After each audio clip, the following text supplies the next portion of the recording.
Greetings, I'm Gabriel Lizardo, and I'll be giving you a brief summary of Malcolm X's life, or a documentary, as you young people like to call it. To start us off, Malcolm Little, or Malcolm X, was born on May 19, 1925, in Omaha, Nebraska. However, when Malcolm was little, sadly, Malcolm's father, Earl Little, was found dead after he was run over by a streetcar in the city. Devastated and full of disappointment, Malcolm's mother became too sick to care for him and his siblings, so they had to go into foster care. When Malcolm X was enrolled in school, he was enrolled in an all-white school. He was so popular among his peers that they elected him class president. He was also an outstanding student.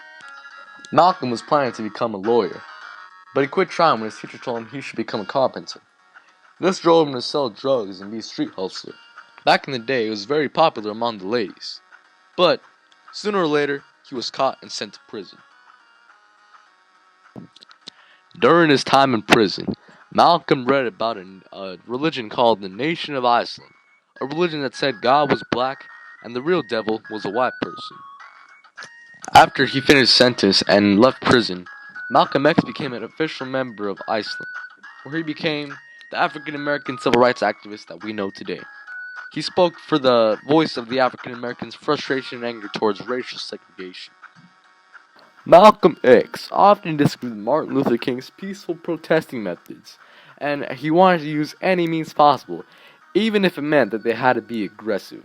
After President John F. Kennedy's assassination, Malcolm X responded with something that offended the Nation of Iceland and exposed Elijah Muhammad's private business, which put a death sentence over Malcolm X.